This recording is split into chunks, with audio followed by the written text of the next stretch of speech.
வணக்கம் மக்களே! நாம இன்னைக்கு இந்த வீடியோவுல எத பத்தி பார்க்க போறோம்னா, சதுப்பு நில முதலைகள பத்தின ஒரு ஆச்சரியமான தகவல பத்தி தாங்க நம்ம பார்க்க போறோம். சதுப்பு நில முதலைகள் என்பது பார்த்தீங்கன்னா, ஒரு முதலை இனத்தைச் சேர்ந்த ஒரு வகைங்க. இவை வந்து பார்த்தீங்கன்னா, இந்திய துணைக்கண்டம் முழுவதுமே காணப்படுங்க இந்த சதுப்பு நில முதலைகள். இந்தியாவைச் சுற்றியுள்ள பாகிஸ்தான் மற்றும் இலங்கை போன்ற நாடுகள்ல வந்து அதிகமா காணப்படுதுங்க.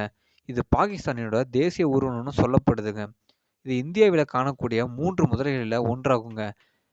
மத்த 2 வகையான முதலைகள்னு பார்த்தீங்கன்னா, சொம்பு மூக்கு முதலை மற்றும் ஓர்நில முதலைன்னு சொல்லப்படுதுங்க. இது பெரும்பாலும் நன்னீர் பகுதியில வந்து குடியிருக்கும் தன்மை கொண்டதுங்க. ஒரு நடுத்தர அளவு முதலை வந்து ஆகுங்க இந்த இனத்துல. இது ஏரிகள், குளங்கள், ஆறு, சதுப்பு நில பகுதியில வந்து வாழக்கூடியதுங்க. ஆண் முதலையோட நீளம்னு பார்த்தீங்கன்னா 4லிருந்து 5 மீட்டர் நீளமும், 13லிருந்து 16 அடி நீளமும் கொண்டதுங்க. பெண் முதலைகள் வந்து பார்த்தீங்கன்னா, ஆண் முதலைகளை விட சிறிதாகவே இருக்குங்க. இந்த முதலைகள் வந்து பார்த்தீங்கன்னா, குறுகிய அகன்ற நீள்மூக்கு கொண்டிருக்குங்க. வளர்ந்த முதலை வந்து பார்த்தீங்கன்னா, இடலை நிறத்தில வந்து காணப்படுங்க. இதன் உடல் முழுவதுமே எலும்புடைய பாதுகாப்பு தகடு கொண்டிருக்குங்க. உயிரினங்கள்லயே மேல் தாடைய அசைக்கக்கூடிய ஒரே ஒரு உயிரினம் பார்த்தீங்கன்னா, அது முதலை மட்டும் தாங்க.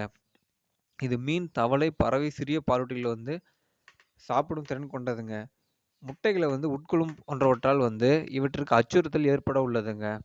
தற்போது வந்து பார்த்தீங்கன்னா, இது அழிவு வாய்ப்புக்கு உட்கொண்டதாக கருதப்படும் இந்த இனங்க சதுப்பு நில முதலைகள். சதுப்பு நில முதலை வந்து பார்த்தீங்கன்னா, இந்தியா, பாகிஸ்தான் போன்ற நாடுகள்ல வந்து காணப்படுதுங்க. இது பாகிஸ்தானோட தேசிய ஊர்வனம்னு சொல்லப்படுதுங்க. மேலும் இது போன்ற பயனுள்ள தகவல தொடர்ந்து பெற நம்ம சேனல லைக் பண்ணி, ஷேர் பண்ணி, சப்ஸ்கிரைப் பண்ணிடுங்க.